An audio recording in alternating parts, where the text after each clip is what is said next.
Welcome, dear friends, to a tale of unexpected connections and second chances that will warm your heart and remind you of the extraordinary power of family bonds. Enjoy the story. Dr. Robert Thompson was a man of contradictions. At 50, he was at the peak of his career, a respected surgeon at Eastside Private Hospital, one of the most exclusive medical facilities in Chicago. His salt-and-pepper hair and piercing blue eyes gave him an air of distinguished authority that both intimidated and attracted those around him. Yet, despite his prestigious position and the hefty paycheck that came with it, Robert couldn't shake the nagging feeling that something was missing in his life. It was a crisp autumn morning when Robert pulled into the parking lot of St. Mary's Public Hospital, a far cry from the gleaming towers of Eastside Private. The building was old, the paint peeling in places, but to Robert, it felt more like home than his posh office across town. "Dr. Thompson," a young nurse called out as he entered the bustling emergency room. "We weren't expecting you today. Is everything all right?" Robert smiled warmly. "Everything's fine, Jenny. Just thought I'd stop by and see if you needed an extra pair of hands."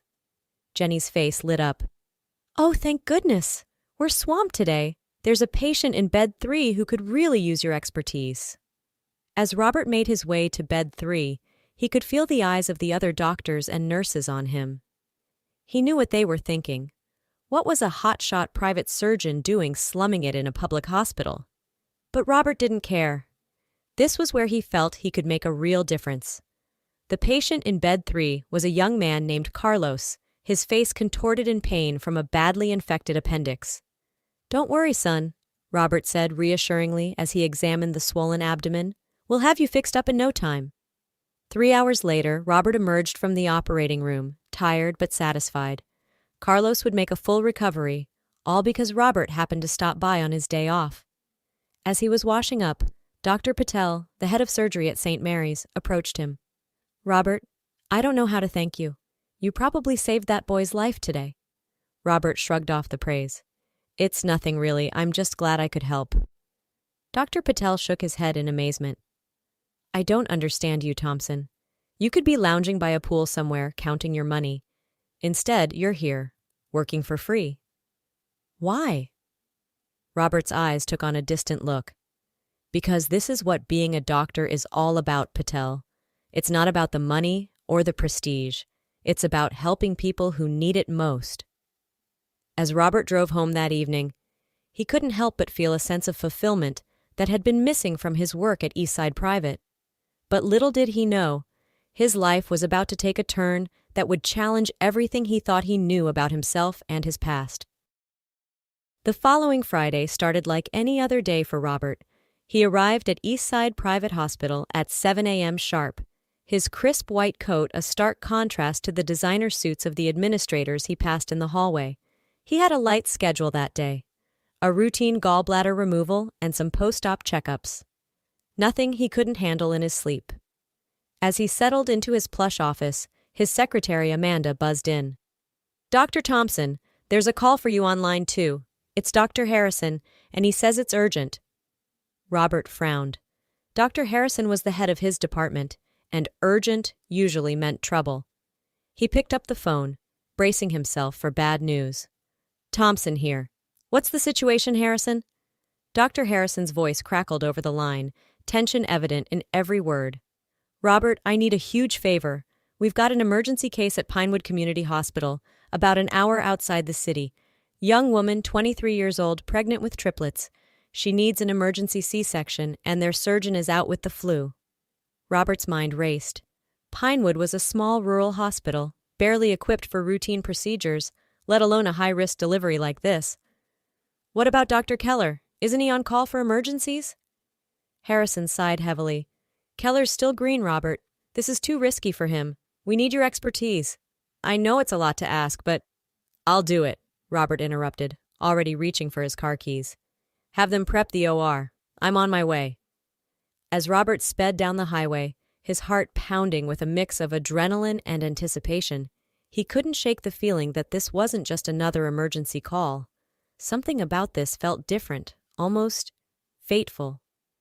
Little did he know, he was driving straight towards a revelation that would turn his world upside down. The halls of Pinewood Community Hospital were a far cry from the polished corridors of Eastside Private. The linoleum floors were scuffed, the walls in desperate need of a fresh coat of paint. But none of that mattered to Robert as he burst through the doors of the operating room, his mind solely focused on the task at hand. "Status report!" he barked, barely glancing at the nervous-looking staff as he scrubbed in. A young nurse, her eyes wide with a mix of awe and fear, quickly rattled off the patient's vitals. Sarah Wilson, 23 years old, 34 weeks pregnant with triplets, blood pressures elevated, fetal heartbeats are strong, but showing signs of distress. Robert nodded, his experienced eyes quickly assessing the situation as the patient was wheeled in. Sarah was tiny, her swollen belly looking almost comically large on her petite frame. Her face was pale, beaded with sweat, but her eyes were clear and determined. "Sarah," Robert said softly, leaning down to meet her gaze, "I'm Dr. Thompson. We're going to take good care of you and your babies, okay?" Sarah nodded weakly, managing a small smile. "Thank you, doctor. I trust you." As the anesthesiologist began his work, Robert focused on preparing for the procedure. He had performed countless C-sections in his career, but triplets always added an extra layer of complexity. Every move had to be precise, every decision lightning fast. The operation began smoothly, Robert's skilled hands moving with practiced ease. One by one he delivered the tiny infants, 2 boys and a girl, each one letting out a healthy cry as they entered the world. The relief in the room was palpable as the last baby was safely delivered. It was as Robert was finishing up, his mind already moving on to post-op care, that he saw it. As he was removing the surgical drapes, his eyes caught a glimpse of Sarah's ankle. There, just above her left foot, was a birthmark, but not just any birthmark. It was large, oddly shaped, almost like a lopsided star. Robert froze, his heart suddenly pounding in his ears. He knew that birthmark. He had seen it every day of his life, on his own ankle. "Dr. Thompson? Is everything all right?" The concerned voice of the scrub nurse snapped him back to reality. Robert shook his head, trying to clear the fog of confusion and shock. Yes, everything's fine. Let's get her closed up and into recovery." As he finished the procedure, Robert's mind was racing. The birthmark could be a coincidence, of course, but combined with Sarah's age, her physical resemblance to... No, it couldn't be. Could it? Robert knew one thing for certain. He needed answers. And he wasn't leaving this hospital until he got them. The next morning, Robert found himself outside Sarah's hospital room, his hand hesitating on the doorknob. He had barely slept, his mind churning with questions and possibilities. He had to know the truth, but he was terrified of what he might discover. Taking a deep breath, he knocked softly and entered. Sarah was sitting up in bed, cradling one of the triplets in her arms. Her face lit up when she saw him. "Dr. Thompson, I'm so glad you're here. I wanted to thank you properly for everything you did for us yesterday."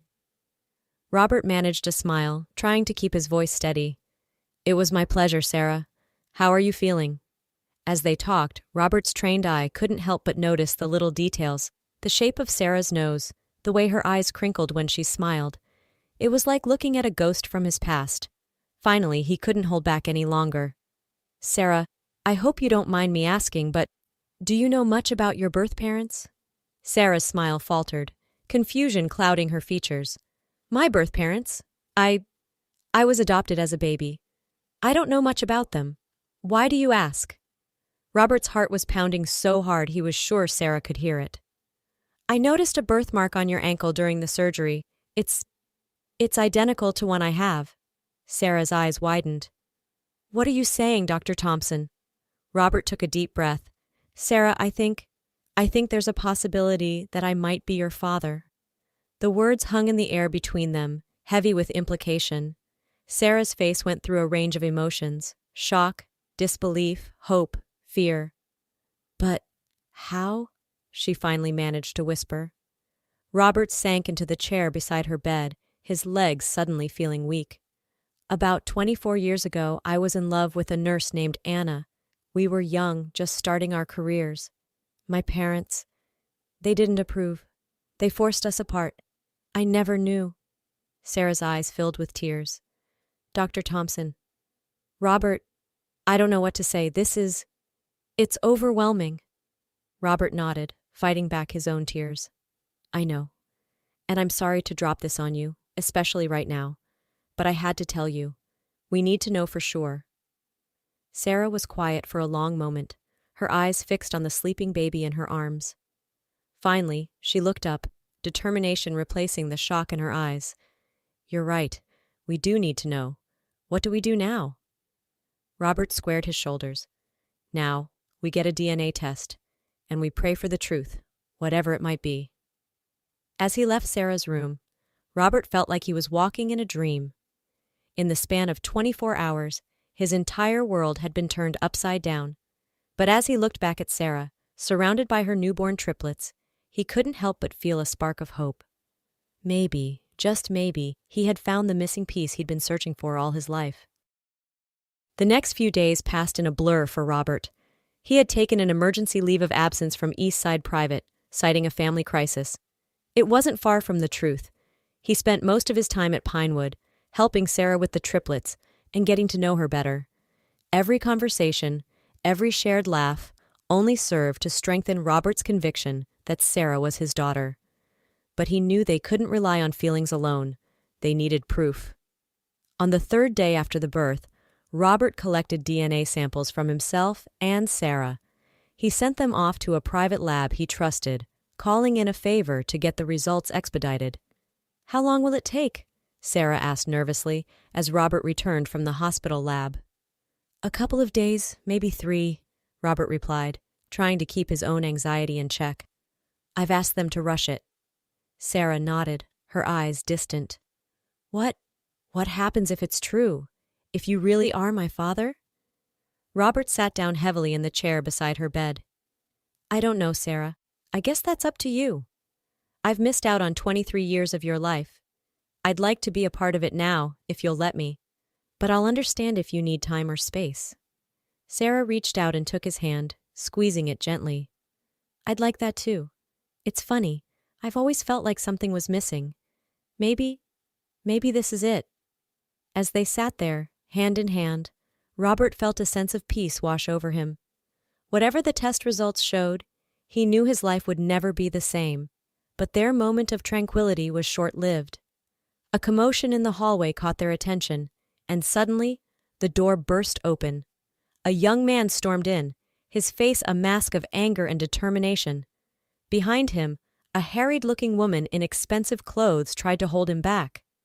Where is she? The man demanded, his eyes locking onto Sarah. Where's the surrogate? Those are our babies! Robert stood up, positioning himself between the intruder and Sarah's bed. Sir, I'm going to have to ask you to calm down and leave. This is a hospital room, not a courtroom. The young man sneered. Do you know who I am? I'm Eric Caldwell. My father-in-law is the district attorney. Those babies are legally ours, and we're here to take them home. Sarah's face had gone pale, her arms instinctively tightening around the baby she was holding. No, she whispered. No, you can't take them. They're mine. I changed my mind. Eric's face contorted with rage. Changed your mind? You can't do that. We had a contract. Robert's mind was reeling. Sarah was a surrogate? This complicated things even further. But one look at the terror on Sarah's face steeled his resolve. Mr. Caldwell, Robert said, his voice low and dangerous. I don't care who your father-in-law is. These babies were born less than 72 hours ago. Sarah is their biological mother, and right now, her health and the health of these infants is my only concern. If you don't leave this room immediately, I'll have security remove you. Eric opened his mouth to argue further, but the woman behind him, presumably his wife, put a hand on his arm. Eric, stop. We can't do this here. We need to talk to our lawyer. With a final glare at Sarah and Robert, Eric allowed himself to be led out of the room. But as he reached the door, he turned back. This isn't over. Those are our children, and we will get them back. As the door closed behind them, Sarah burst into tears. Robert sat on the edge of her bed, pulling her into a comforting embrace. Shh, it's okay, he murmured. I won't let them take your babies, Sarah, I promise. As he held his potential daughter, feeling her shoulders shake with sobs, Robert knew he was making a promise he might not be able to keep. But in that moment, he would have moved heaven and earth to protect Sarah and her children. Little did he know, the biggest shock was yet to come. The next morning, Robert arrived at the hospital early, determined to get some answers about the surrogacy situation. He had spent half the night researching surrogacy laws, and he knew Sarah's position was precarious at best. As he approached Sarah's room, he heard raised voices. His heart sinking, he quickened his pace, fearing Eric had returned. But when he burst through the door, the scene that greeted him was beyond anything he could have imagined. Eric was there, yes, but he wasn't alone. Standing beside him, her hand on his shoulder, was a face Robert hadn't seen in over 2 decades, a face he had never forgotten. "Anna," he gasped, his voice barely above a whisper. The woman turned, her eyes widening in shock as they met Robert's. "Robert? Oh my God. Robert, is that really you?" For a moment, the world seemed to stand still. Robert felt like he was looking at a ghost, an older, more sophisticated version of the young nurse he had fallen in love with all those years ago. Anna took a step towards him, her hand reaching out as if to touch him, then falling back to her side. I can't believe it. After all these years." Eric's voice cut through the tension like a knife. "Mom, you know this guy?" "Mom?" Robert's mind reeled. If Anna was Eric's mother, then that meant— Anna's eyes filled with tears as she looked between Robert and Eric. "Oh, Robert, there's so much I need to tell you. Eric is your son." The room erupted into chaos. Sarah gasped, her hands flying to her mouth. Eric stumbled backwards, his face a mask of confusion and anger. "What the hell are you talking about, Mom?" Eric demanded.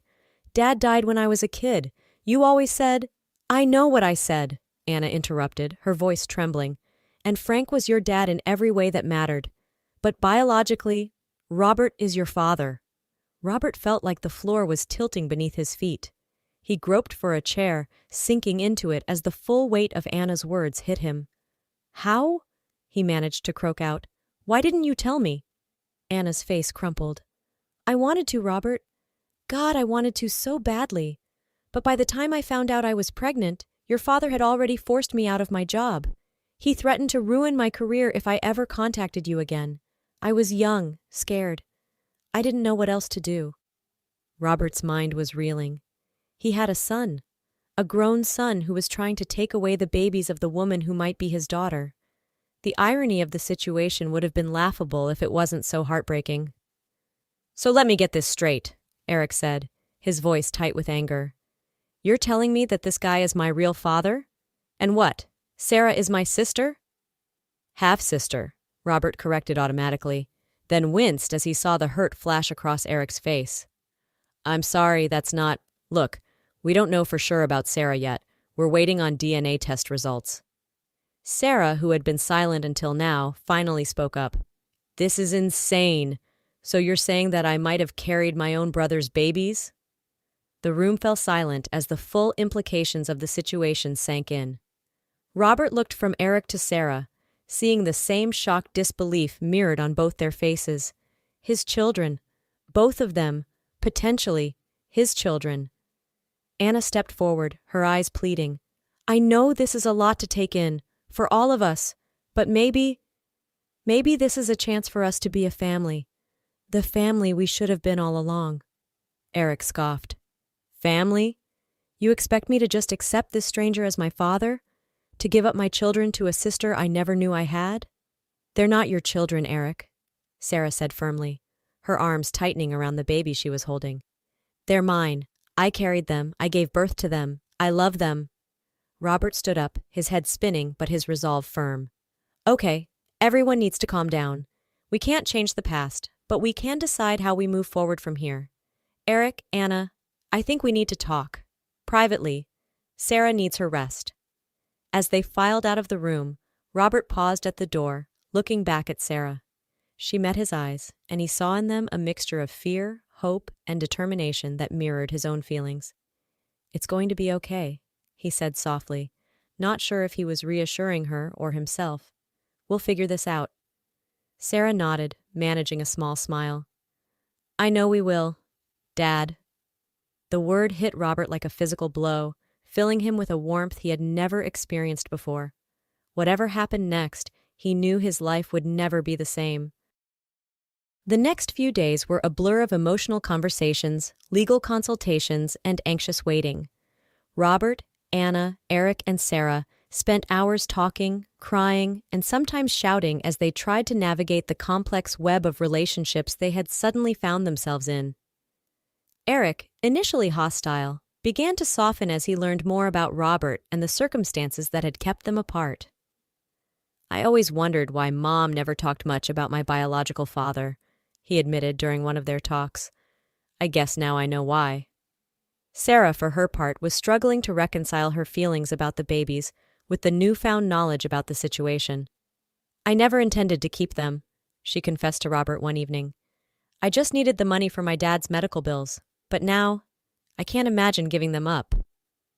Robert found himself in the strange position of mediator, trying to balance everyone's needs and feelings. It was exhausting, but also exhilarating. For the first time in his life, he felt truly needed, not just as a doctor, but as a father and a man. Finally, after what felt like an eternity, the DNA results arrived. Robert gathered everyone in Sarah's hospital room, his hands shaking slightly as he opened the envelope. Well? Anna asked, her voice tight with tension. Robert took a deep breath. Eric, you are my son. He paused, then turned to Sarah. But Sarah, you and I are not related. The room fell silent. Sarah's face showed a mix of relief and disappointment.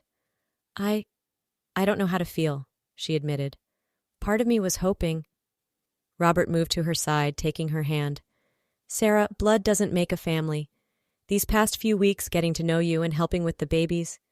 You may not be my daughter by birth, but I care about you as if you were. Sarah's eyes filled with tears. Thank you, she whispered. That means more than you know. Eric was quiet for a long moment, then stood up. I need some time to process this, but I'm glad to know the truth. As Eric left the room, his wife following close behind, Robert turned to Anna.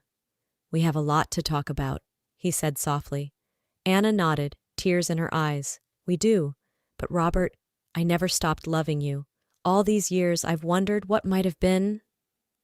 Robert felt his heart swell. Despite the complexity of the situation, despite the years of separation and the pain of missed opportunities, he knew in that moment that he still loved Anna too. So, where do we go from here? Sarah asked, looking between Robert and Anna. Robert smiled, feeling for the first time in years that he was exactly where he was meant to be. We move forward, together, as a family, not by blood, but by choice. Over the next week, as Sarah recovered and the triplets grew stronger, the newly formed family worked to figure out their future. Eric and his wife, after much soul-searching and long conversations with a therapist, made a decision that surprised everyone. We've decided not to pursue custody of the babies, Eric announced one afternoon, his wife nodding solemnly beside him. It's not right. Sarah is their mother and she clearly loves them. We can't take that away from her. Sarah's eyes filled with tears of relief and gratitude. Thank you, she whispered. You have no idea what this means to me. Eric managed a small smile. We do want to be involved in their lives, though, if that's okay with you.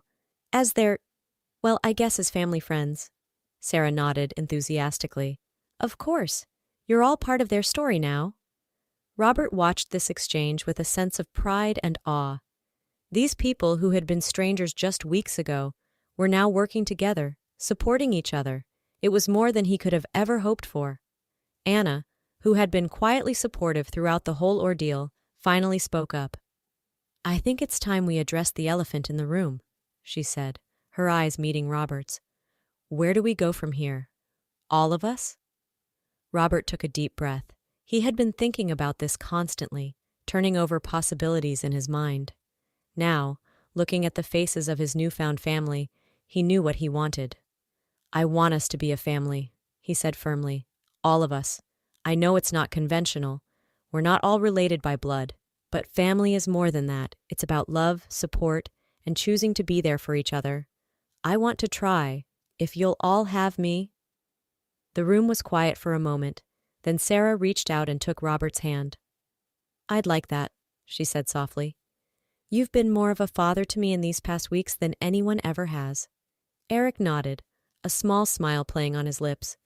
"Yeah, it's weird, but good weird. I'm in." Anna's eyes shimmered with tears as she looked at Robert. "I never stopped hoping for this day," she whispered. As they all came together in a somewhat awkward but heartfelt group hug, Robert felt a sense of completeness he had never experienced before. This was what he had been missing all along, not just success or prestige, but family, love, belonging. And it didn't matter that it wasn't a traditional family. It was theirs, and it was perfect. The next few months were a whirlwind of changes. Sarah, with Robert and Anna's help, moved into a comfortable apartment near the hospital. Robert split his time between his work at Eastside Private and helping Sarah with the triplets, relishing his new role as both father and grandfather. Eric and his wife became regular visitors, doting on their niece and nephews. The initial awkwardness between Eric and Robert slowly gave way to a tentative but growing father-son bond. Anna, to everyone's surprise, decided to return to nursing.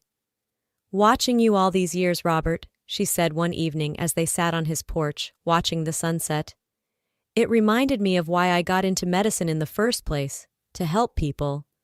Robert smiled, taking her hand in his. "It's never too late to follow your passion," he said softly. Their relationship, rekindled after so many years apart, blossomed slowly but steadily. They took things day by day, rediscovering each other and building something new on the foundation of their old love. As the triplets grew, hitting milestone after milestone, Robert found himself overwhelmed with joy and gratitude. Watching Sarah become a confident, loving mother, seeing Eric soften and open up, feeling Anna's hand in his, it was more than he had ever dared to dream of. 1 year after the fateful C-section that had changed all their lives, the entire family gathered at Robert's house for a barbecue. The triplets, now toddling around on unsteady legs, were the center of attention, their laughter filling the air. As Robert stood at the grill, expertly flipping burgers, he felt a presence beside him. It was Anna, her eyes sparkling with happiness. "Penny for your thoughts," she said, bumping his shoulder playfully. Robert smiled, looking out at their assembled family. Sarah was chasing one of the triplets, while Eric helped another build a tower of blocks. His 2 children, once strangers, now thick as thieves. "I was just thinking about how lucky I am," he said softly. "A year ago, I thought I had everything I could want. A successful career, respect, money, but I was so empty inside. And now you have a family," Anna finished for him, taking his hand. Robert nodded, squeezing her hand gently. "I have everything I never knew I needed." As the sun began to set, casting a golden glow over the backyard, Robert gathered everyone's attention. "I'd like to make a toast," he said, raising his glass. "To family, to second chances, and to the unexpected twists of fate that bring us where we're meant to be." As glasses clinked and cheers went up, Robert felt a sense of peace wash over him. The mysterious birthmark that had started this whole journey remained unexplained, a quirk of genetics perhaps. But Robert no longer needed an explanation. He had found his place in the world, surrounded by the love of the family he had always longed for. In that moment, looking at the faces of his children, his grandchildren, and the woman he loved, Dr. Robert Thompson knew that he was exactly where he was meant to be. The journey had been long and often painful, but every step had led him here, to this perfect moment of belonging. And as the stars began to twinkle in the darkening sky, Robert silently thanked whatever twist of fate had brought him to that operating room a year ago. It had been the beginning of the greatest adventure of his life. The adventure of family, of love, and of finally coming home.